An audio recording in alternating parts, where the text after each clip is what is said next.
चलो नमस्कार विद्यार्थी मित्रों,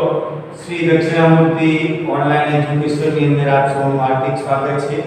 હું રાજેશ સર પંડ્યા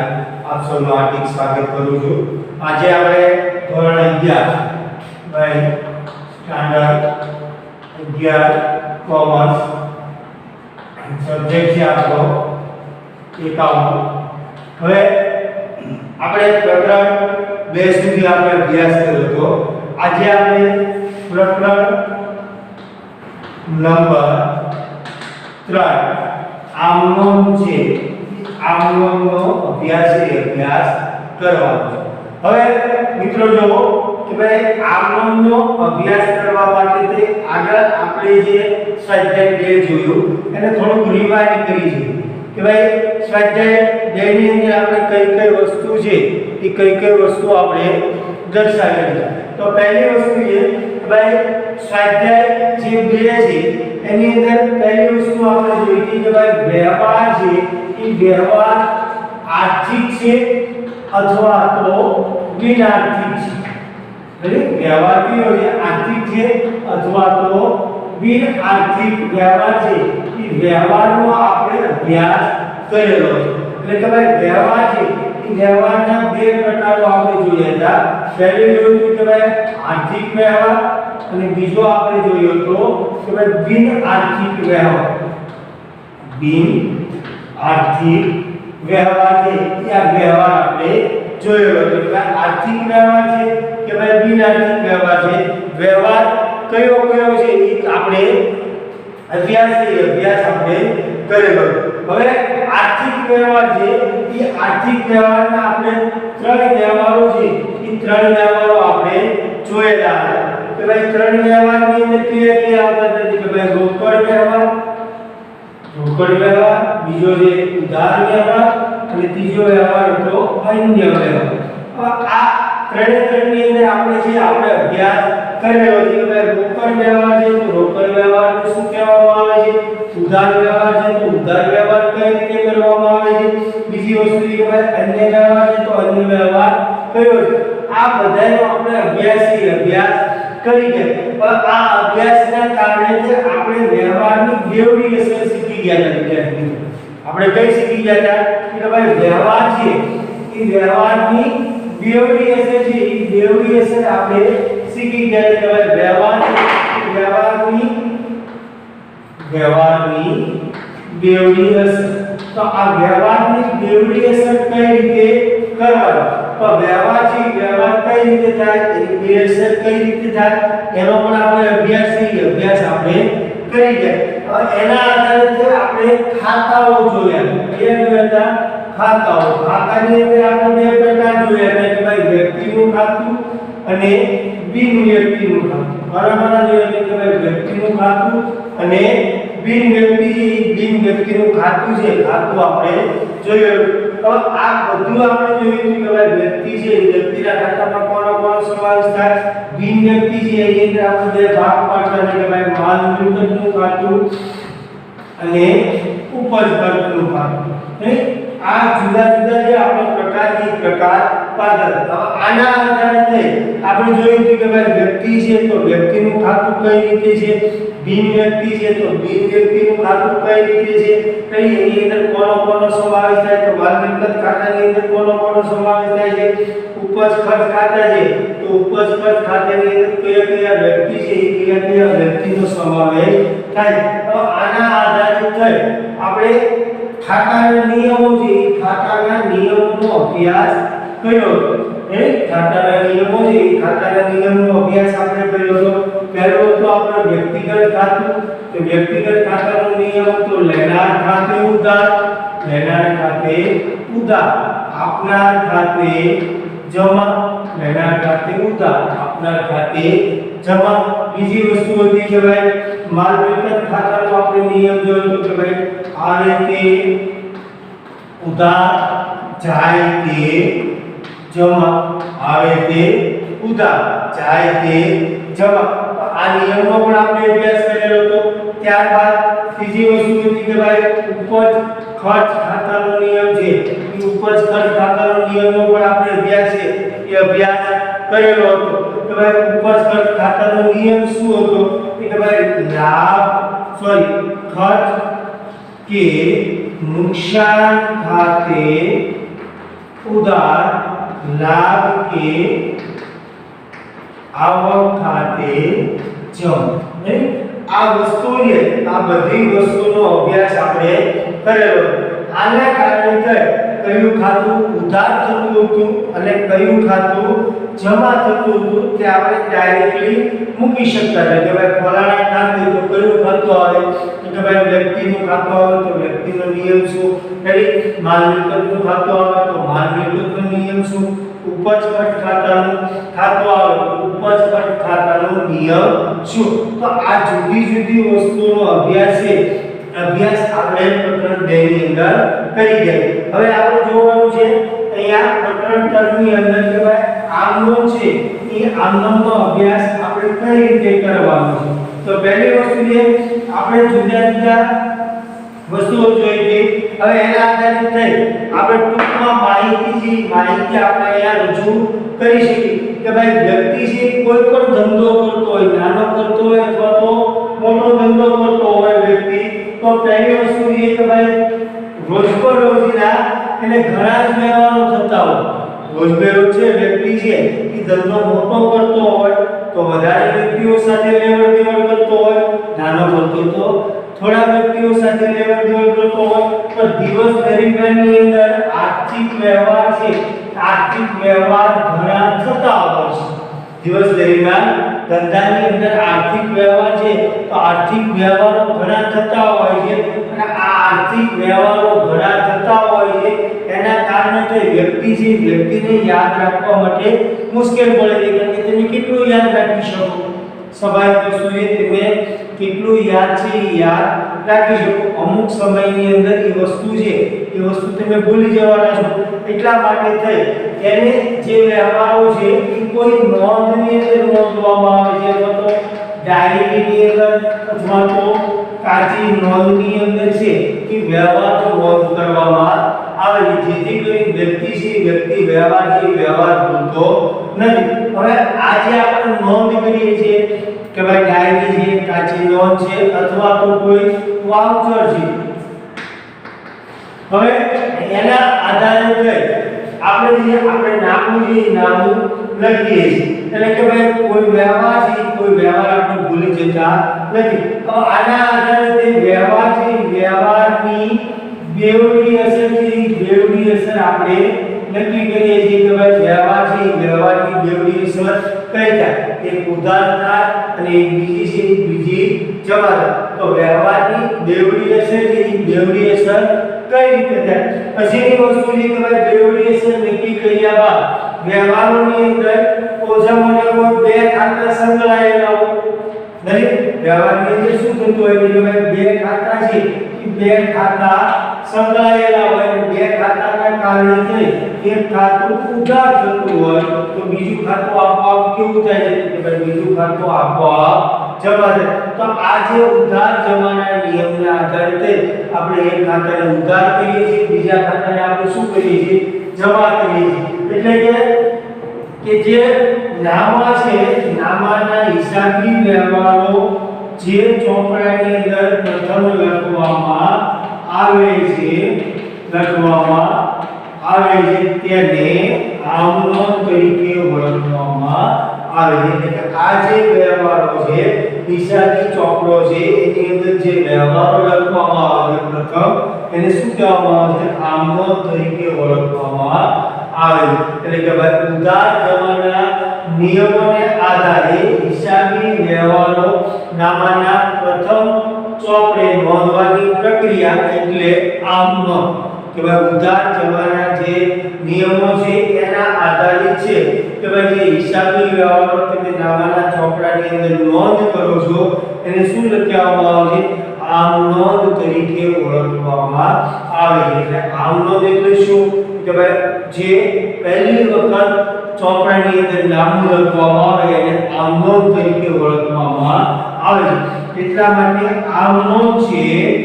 એ હિસાબી પદ્ધતિનો મુખ્ય ચોપડા તરીકે ઓળખવામાં આવે છે હિસાબી પદ્ધતિ છે હિસાબી પદ્ધતિને શું કહેવામાં આવે છે મુખ્ય ચોપડા તરીકે ઓળખવામાં આવે છે મુખ્ય ચોપડાનું કારણ શું કે એટલા માટે કે ભાઈ આ વ્યવહારના આધારે થઈ તમે બીજા નામાના જુદા જુદા બીજા ચોપડાઓ છે બીજા ચોપડાઓ તમે લખી શકો દાખલા તરીકે પેટાનો પ્રથમની કાચું સરવૈયું એના આધારે પાકું સરવૈયું તો જુદી જુદી વસ્તુઓ જે આમનોના આધારે તમે છે તમે બનાવી શકો તો એટલે કે આમનો છે એ આમનો કેવો છે કે ભાઈ આમનો મુખ્ય ચોપડો હવે આમનો શું કામ કહેવામાં આવે છે તો પહેલી વસ્તુ છે કે ભાઈ એક લેટિન ભાષા શબ્દની અંદરથી બે શબ્દો ઉતરી આવ્યા છે કે ભાઈ એક પહેલી વસ્તુ છે કે ભાઈ GUR એટલે કે ભાઈ જળ શબ્દ આવતો કેવો શબ્દ આવતો તો જળ અને બીજો છે GU જળ હવે આ જળ એટલે કે એને દિવસ તરીકે ઓળખવામાં આવતું હતું અને આને ચોપડા તરીકે ઓળખવામાં આવતું હતું જનરલ એટલે કે એક પ્રકારનો ચોપડો છે એ ચોપડો કહેવામાં આવતો તો પહેલી વસ્તુ છે જો કે ભાઈ દિવસ દરમિયાન એટલે કે ભાઈ વેપારી છે એ વ્યાપારી પોતે દિવસ દરમિયાન વેપાર કરતો જ હોય છે નહીં તો દિવસ દરમિયાન જે ચોપડાની અંદર તમે નોંધ કરો છો એને જનરલ તરીકે ઓળખવામાં આવે છે પહેલાના જે વેપારીઓ હતા એ નાની પાટલી ઉપર બેસીને વેપાર કરતા નાની પાટલી ઉપર બેસી અને વેપાર કરતા અને જે વેપાર કરતા હતા તો એ જનરલ શબ્દ છે એ જનરલ શબ્દ આવ્યો લેટિન ભાષા ઉપરથી તો ભાઈ જળ એટલે શું કહેવામાં આવે છે કે ભાઈ દિવસ કહેવામાં આવે છે અને જનરલ એટલે એને શું કહેવામાં આવે છે ચોપડો કહેવામાં આવે કે દિવસ દરમિયાન જે ચોપડાની અંદર તમે નોંધ કરો છો એને જનરલ તરીકે ઓળખવામાં આવે છે બીજી વસ્તુ છે કે ભાઈ જે કાચી નોંધની અંદર આપણે લખીએ છીએ એને ટાચણ અથવા તો ટિપ્પણ પણ કહે છે ટાચણ અથવા તો ટિપ્પણ તરીકે પણ ઓળખવામાં આવે છે અને ટિપ્પણ તરીકે આધારિત થઈ તો આ ટાચણ ટિપ્પણ અથવા તો વાઉચર છે વાઉચરના આધારિત થઈ નામું લખવામાં આવે એટલે કે ભાઈ વાઉચરના આધારિત આમનો છે એ આમનો ની અંદર આમનો લખવામાં આવે હવે આ આમનોના આધારિત થઈ તમે પેટાનો પણ લખવામાં આવે છે એના આધારિત થઈ તમે ઠઠવણી પણ કરો છો અને ઠઠવણીના આધારે તમે કાચું સરવૈયું છે એ કાચું સરવૈયું પણ મેળવો એટલે આમનો છે એ દ્વિનોંધી નામા પદ્ધતિના મુખ્ય ચોપડા તરીકે ઓળખવામાં આવે છે જેથી કરીને આમનોમાં તમે જુદા જુદા જે અભ્યાસ કરવાનો છે ખાતાનો એ જુદા જુદા ખાતાઓ છે એના આધારે તમે બીજે બનાવી શકો છો ખાતા જે પેટાળો છે કતવણી છે પછી જુદી જુદી પ્રોસેસ તમે કરી શકો આના આધારે થઈ કાચા શરીરના આધારે પાકું સરવૈયું છે એ પાકું સરવૈયું તમે બનાવો છો કંપનીનું જે આવે છે તે તો આ જે શબ્દ છે કે ભાઈ જર્નલ ઉપરથી છે એની ઉપરથી આમનો છે આમનો ઉતરી આવ્યો છે તો આમનો છે એ કાચા ટિપ્પણ અથવા તો વાઉચર જે કાચા ટિપ્પણને કાચી નોંધ કહેવામાં આવે છે શું કહેવામાં આવે છે કાચી નોંધ અથવા તો એના આધારિત થઈ તમે આમનો છે આમનો લખો છો તો એને જે આમનો લખો છો એને મુખ્ય ચોપડા તરીકે ઓળખવામાં આવે હવે આપણે જોઈએ કે ભાઈ આમનો છે તો આમનોની લાક્ષણિકતાઓ કઈ છે આમનો છે તો આમનોની લાક્ષણિકતાઓ છે તો લાક્ષણિકતાઓ કઈ રીતે તો હવે આપણે પહેલું જોઈએ કે ભાઈ આમનોની લાક્ષણિકતાઓ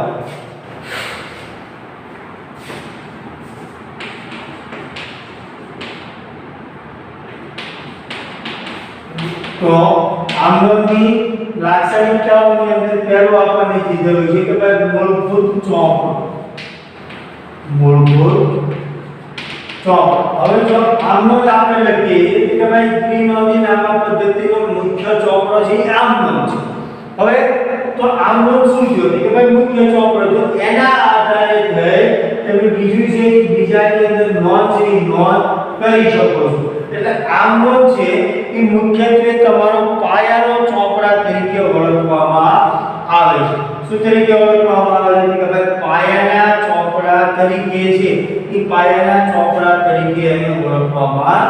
આવે બીજી વસ્તુ છે કે ભાઈ બેવડી અસર તો જે ચોપડાની અંદર તમે આમ નોંધ લખો છો તેની અંદર બે અસર રહેવાની છે બે અસર આપણે પહેલા શીખી ગયા એક અસર શું થઈ જતી કે ભાઈ એક અસર ઉદાર થશે અને બીજી અસર કેવી થઈ જતી કે ભાઈ બીજી અસર જમા થશે એટલે તો આ ઉદાર અને જમા બંને અસર આમ નોંધ છે એની અંદર આપવામાં આવે ત્રીજી વસ્તુ છે કે ભાઈ રકમના બે ખાના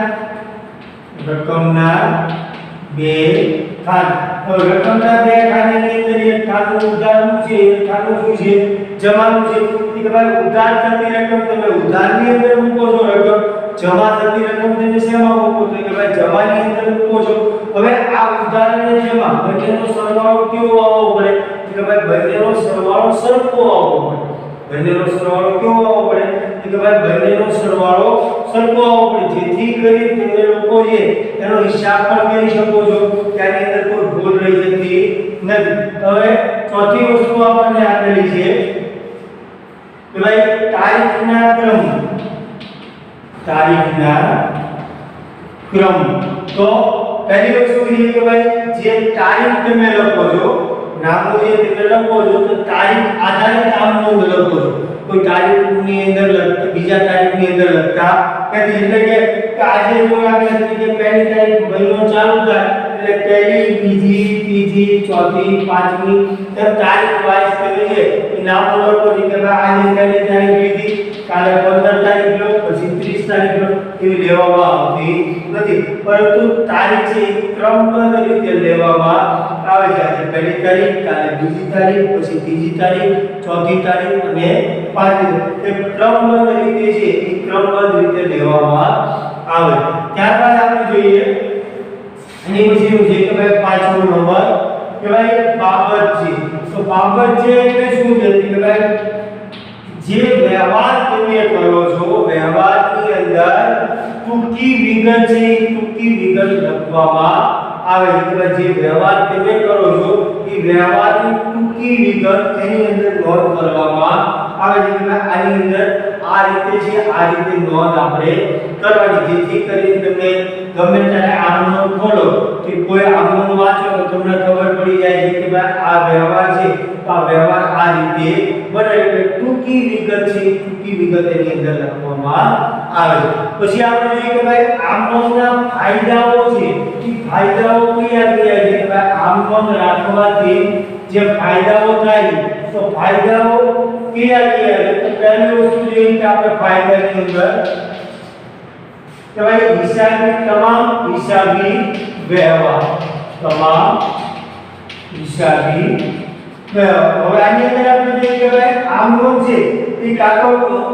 સમયના અંદર લખવામાં આવે છે તો ક્રમની અંદર લખવામાં આવે છે એટલે પ્રથમ ચોપડો છે વાંચનના આધારિત તમે લખો છો એટલે કે ભાઈ ક્રમ આધારિત તમે લખો છો અને ક્રમ આધારિત લખતા હોવાને કારણે છે કોઈ વ્યવહાર છે કોઈ વ્યવહાર રહી જતો નથી કે ભાઈ તારીખની અંદર તમે લખો કે ભાઈ 1 2 3 4 5 6 તો કોઈ વ્યવહાર છે વ્યવહાર કોઈ રહી જતો નથી કારણ કે તારીખના સમયના ક્રમની અંદર આપણે લખીએ બીજી વસ્તુ આપણને આવે છે કે વિગતવાર માહિતી તો આમનો છે તો આમનો આપણે ક્યાંથી લખીએ છીએ તો આપણે જે આમનો છે એ વાઉચર પરથી લખીએ તો વાઉચરની અંદર વિગત હોવાની છે કે ભાઈ વ્યવહાર કયો છે કયો નથી તો આજે આપણે આમનો લખીએ છીએ એના આધારિત થઈ વિગતવાર માહિતી છે વિગતવાર માહિતી આપણે મેળવી શકીએ કે ભાઈ આજની માહિતી છે આજનો વ્યવહાર થઈ રહ્યો છે ત્રીજી વસ્તુ આપણને કીધેલી છે જો કે ભાઈ ભવિષ્ય માટે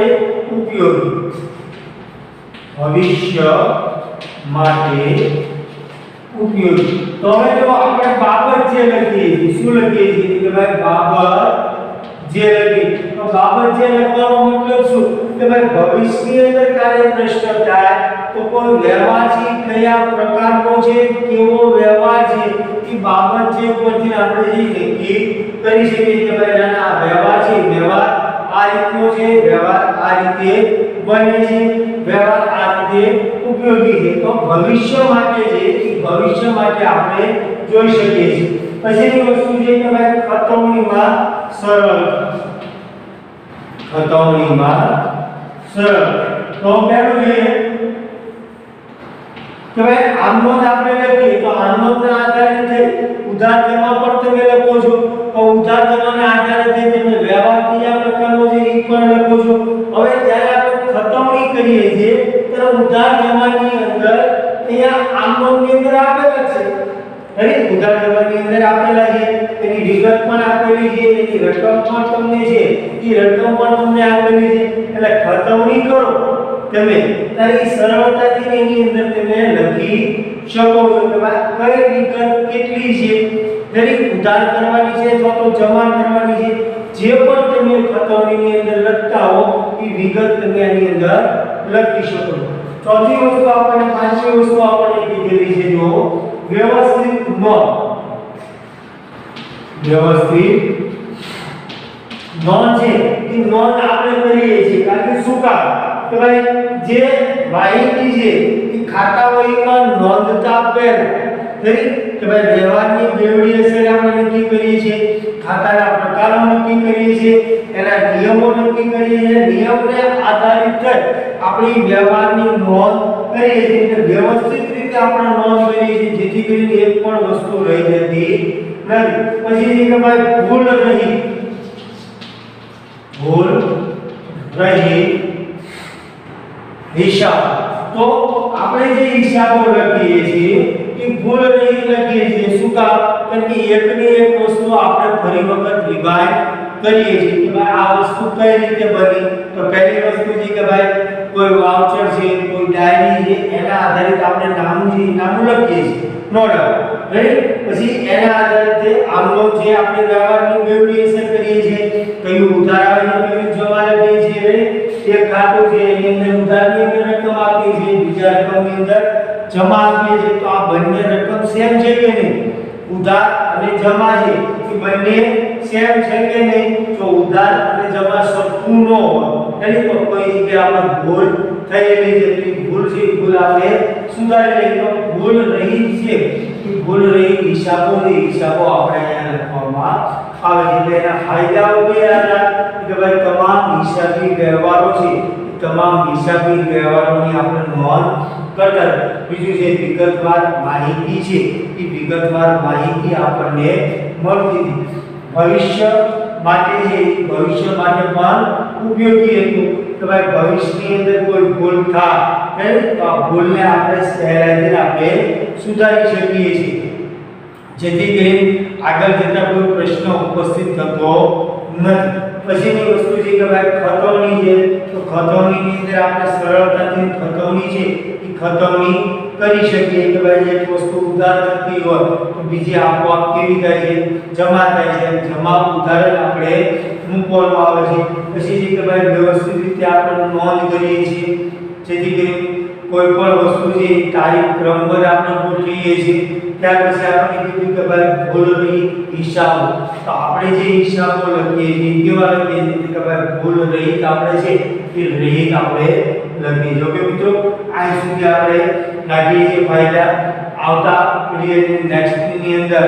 આમનો જે નમૂનો છે એ નમૂનાનો આપણે અભ્યાસ કરશું. કે મિત્રો જય શ્રી કૃષ્ણ.